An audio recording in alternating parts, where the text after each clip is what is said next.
আসসালামু আলাইকুম। আশা করি সকলে ভালো আছেন এবং সুস্থ আছেন। অনেকের কাছেই 10 টাকার নোট এবং 10 টাকার এই কয়েনগুলো থাকতে পারে। তো বন্ধুরা, শুরুতেই বলে রাখি 5, 6, 7 এছাড়াও 12, 13, 14 এই 6 দিন কিন্তু কয়েন এক্সিবিশন বা কয়েন মেলা হইতেছে ভারতে। বিশেষ করে যেটি 5 তারিখ এবং 7 তারিখ সেটি আপনার জুন মাসে অনুষ্ঠিত হবে মুদ্রা উৎসব।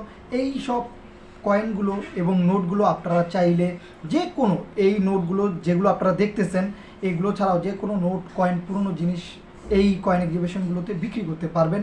এগুলো হচ্ছে সরাসরি বিক্রি করার একটি বড় মাধ্যম, তাই সময় নষ্ট না করে 2026 সালের দিকে আপনারা এখনই ট্রাই করতে পারেন। এবং মোটা অঙ্কের কেউ 1000 টাকা বিক্রি করতে চান, 60,000, 10,000, 20,000, 30,000 টাকা হতে পারে আপনার কাছে যে কয়েনটি রয়েছে খুবই মূল্যবান, তাই আপনারা সময় নষ্ট না করে এইখানে কয়েন এক্সিবিশনগুলোতে যাবেন। সেইখানে 10টা থেকে সন্ধ্যা 6টা অবধি পর্যন্ত এই কয়েন এক্সিবিশনগুলো হবে, কোনো ধরনের ফ্রি লাগবে না। আর সেখানে গেলে আপনারা এই কয়েন নোট বিষয়ে সকল ইনফরমেশনগুলো জানতে পারবেন।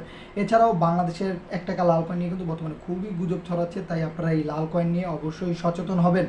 এছাড়াও আপনারা যদি অনলাইনে বিক্রি করতে চান তারও কয়েকটি মাধ্যম রয়েছে, বলে রাখি কয়েন বাজার, কয়েন মিল্ক এবং দারাজ সহ ই কমার্স যত সাইট রয়েছে, ইন্ডিয়া মার্কেট প্লেস, এই সব জায়গাগুলোতে আপনারা চাইলে পুরনো কয়েন 2026 সালে ঘরে বসেই বিক্রি করতে পারবেন, তাও 1000 থেকে লাখ টাকা আপনারা বিক্রি করার জন্য পোস্ট করতে পারেন।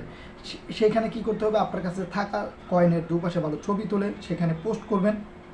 পোস্ট করে ধৈর্যশীলভাবে থাকবেন এবং প্রতিনিয়তই আপনার জিমেল অ্যাকাউন্টটি চেক করবেন। যেহেতু অনলাইনে আপনারা বিক্রি করবেন, সেক্ষেত্রে কিন্তু যারা কিনবে তারা আপনাদের জিমেলের সাথে যোগাযোগ করবে জিমেলের মাধ্যমে, তাই একটি সচল জিমেল দিবেন এবং যেই অ্যামাউন্টে আপনি বিক্রি করতে চান সেই অ্যামাউন্টটি সেখানে লিখে দিবেন। আশা করা যায় খুব সহজে খুব দ্রুত সময় আপনার কয়েনটি বিক্রি হতে পারে। এবং যদি আপনার কয়েনটি খুবই রেয়ার হয় তাহলে অবশ্যই ভালো অঙ্কে বিক্রি করতে পারবেন এবং মোটামুটি ভালো অ্যামাউন্টে বিক্রি করতে পারবেন। এটি হচ্ছে অনলাইনের। আর যেটা প্রথমে বললাম সেটা হচ্ছে সহজ বিক্রি করার সবচেয়ে বড় মাধ্যম হচ্ছে সরাসরি।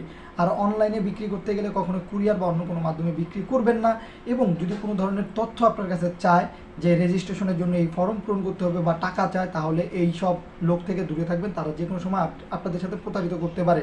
অনলাইনে বিক্রি করতে চাইলেও সরাসরি বিক্রি করার চেষ্টা করবেন। দেখা হবে নতুন কোনো ভিডিওতে। ভালো থাকবেন।